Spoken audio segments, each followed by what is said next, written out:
Al Jazeera Podcasts.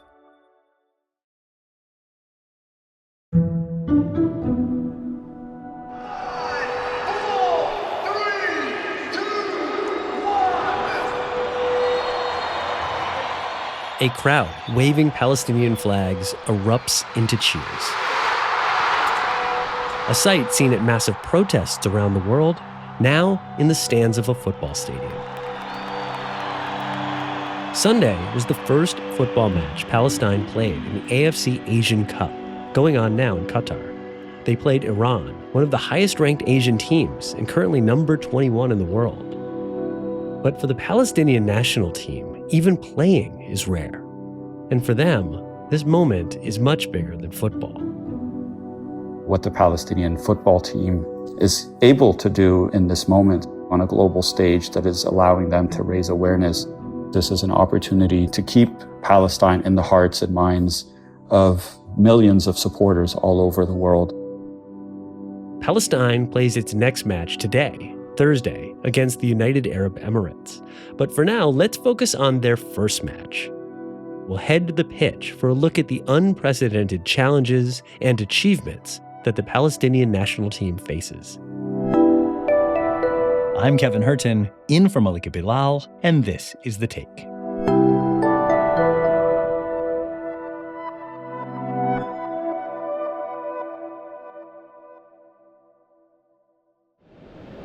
Okay, so we're on the escalator, about to emerge. It's packed in the metro. People in Palestine jerseys and kebbayas, and Khaled's here. The sense of anticipation, he's really tense. I'm just excited that, Palestine gets to play and we get to witness it. That's Khaled Soltan, one of the producers on The Take. We both live here in Doha. Metro! This way. And we met up at the Metro, destination, the Education City Stadium. So who is that guy? So the Metro guy became a big sensation during the World Cup. He keeps saying, Metro this way, and suddenly he would draw in crowds.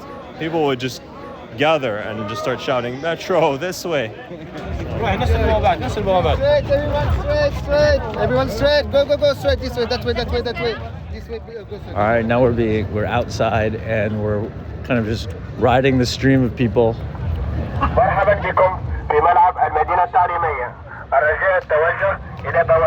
There's a lot of staff with like arrows pointing and people blowing horns and the music in the distance and a lot of people dancing. I mean, this is just a really positive atmosphere. The DJ's playing Palestinian music, and Dami Falastini, My Blood is Palestinian. That's the song he's playing. Really? Very popular song by the Arab Idol winner Muhammad Asaf, who's from Palestine. He became a big star. We saw Debka earlier. We're seeing the DJ play Dami Falastini, and we're seeing a lot of Palestinian supporters. So that's great. That gives us a picture. But before we get to the match, we talked to somebody to fill in that picture. My name is Abdullah Al-Arian. I'm a professor of Middle East history, and I'm currently in Doha, Qatar. We started with the national team. It wasn't easy for them to get here. Palestinians have had a really difficult time over the years even being able to leave the West Bank or leave Gaza in order to even just compete in tournaments in the region or even around the world.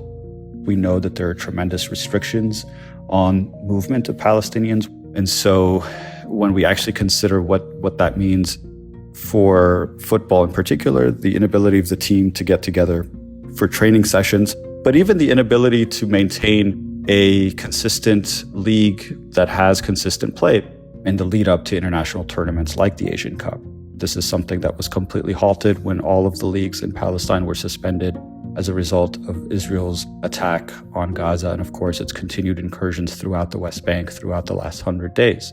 There's obviously tremendous interest in the team at the Asian Cup, despite there not necessarily being as much of an expectation that the Palestinian national team would get considerably far in the tournament, but certainly given the impact of the ongoing genocide of Palestinians in Gaza, that there's a voice that's been provided to the entire team.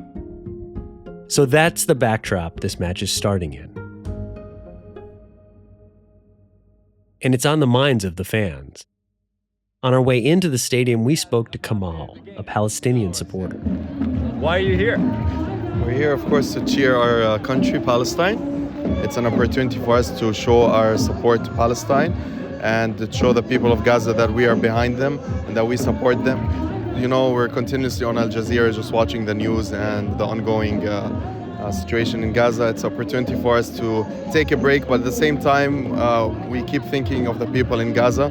You know, it's a time for us to support the people who are coming from Palestine. You know, it's going to feel great when we all sing the national anthem, and once they score the goal, it's going to feel great, you know.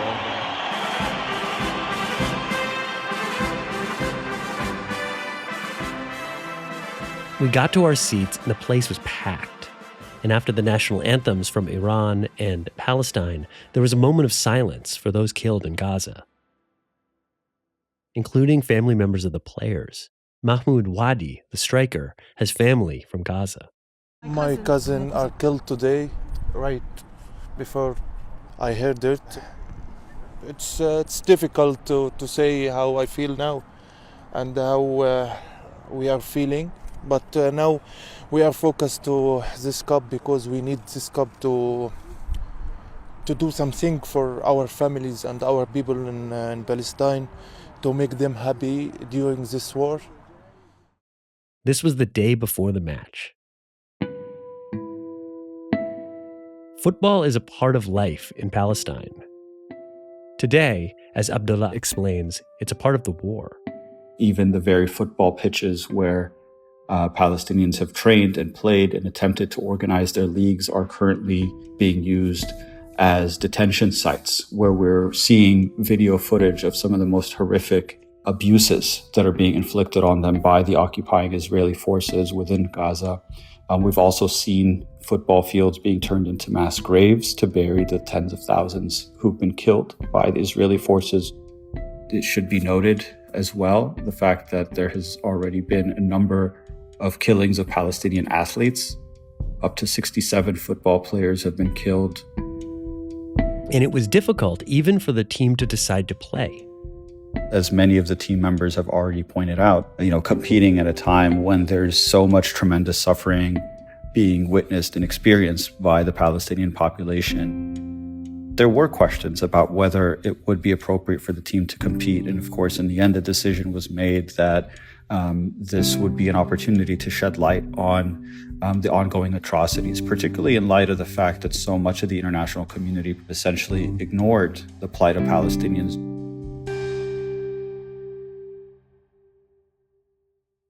With that, the match begins.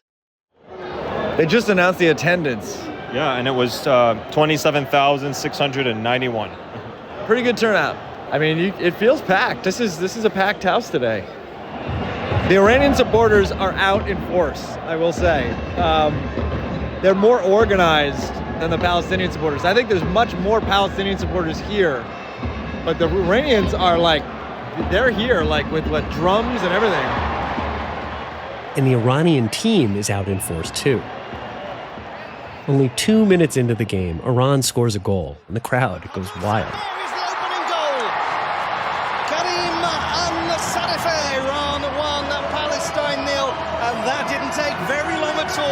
And then another.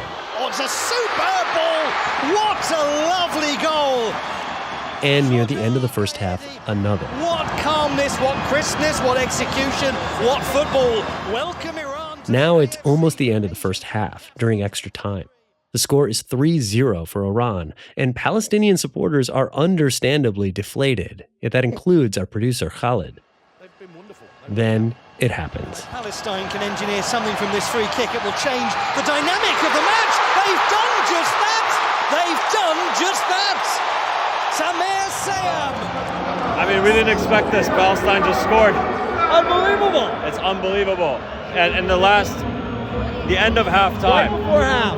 Oh my God. I mean, this is what we needed. Changed everything. Oh my God, we're back in the game. We're back in the game. So really. The rest of the match and what it means for Palestine after the break.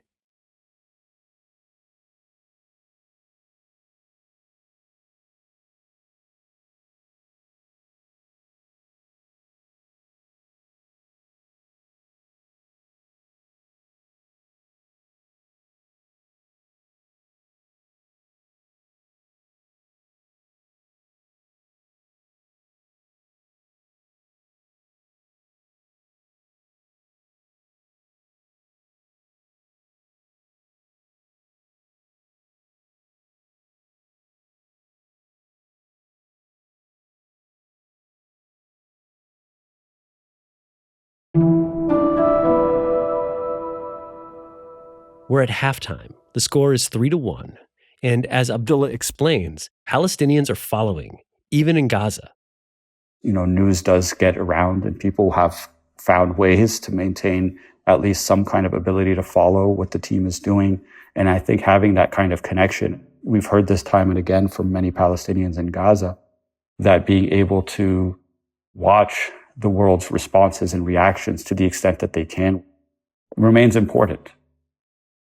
But in the stadium, the vibe wasn't exactly opposition. There was a lot of solidarity in the air. We love Palestinian people. They need to have some happiness. This is Yusuf, a young Iran supporter. What did you think when you saw that your first match was going to be against Palestine? I felt bad for them because we're a strong team. I wanted them to win or get at least 2 goals or 3 goals. So they could have fun, but it's worst case scenario for them. They had to play against us. Be honest, you were kind of happy that Palestine scored a goal. Yeah, I was supporting, I was jumping, I was going crazy when they scored. I'm so happy for them, and I'm so happy that they scored a goal and they managed to do it. So everyone's here supporting Palestine. Even us that we support Iran, we were supporting Palestine when they scored. Now, Palestine has to finish the match. Welcome back to Education City Stadium. And during the second half, the Palestinian team was stepping up the pressure. The match was getting tense. All right, we got a corner kick. The crowd goes crazy when there's a corner kick for Palestine. Oh, it's in the box. The electricity in this stadium is really something. It seems bigger than football, doesn't it? A lot of the supporters that are here for Palestine are not necessarily Palestinian. There's people from all over. Well, I'm from Ireland, so we have a similar historical struggle, and I wanted to show my support as well. I'm a teacher, so when I see the stuff that's happening, I think of the kids in my class, and I want the team to know that we're there for them. We want to show our support in all the ways we can, big or small. I'm from the UK. I keep saying that, and I'm not proud to be a British citizen right now because of the way the British government are supporting the genocide. This was Sabah, one of the stadium's volunteers who we spotted wearing a keffiyeh, the Palestinian scarf. I mean, with what's happening in Gaza at the moment, we really empathise with the cause, and we're standing up for justice here. And by attending this match, that's how we're showing solidarity towards the Palestinian people. It finishes at the Education City Stadium in Al-Arian. In the end, Iran scored another goal in the second half and beat Palestine 4-1. But by looking at the fans outside of the stadium, you would think the results were the other way around. Palestinians were dancing and hugging and waving their flags with pride. Win or lose, we're still going to be proud to be Palestinian. I mean, you wouldn't expect this is a group of people that just lost 4-1, They just lost a football match 4-1. And, they're celebrating, dancing, as happy as could be. Football, by its very nature, by its very definition, is a gathering place, is a place where tens of thousands of people automatically are gathered together in celebration of the game, but also in this case, I think in commemoration of that suffering and in a way to kind of shine a light on it, increasingly so. I think we've seen that very much as a site of mobilization, as a place where fans from all over the region, particularly in this case, of course, across the entire Asian continent, are using the opportunity of this tournament to continue to raise the Palestinian flag and to raise the issues regarding the continued suffering and onslaught that Palestinians are being subjected to in this time.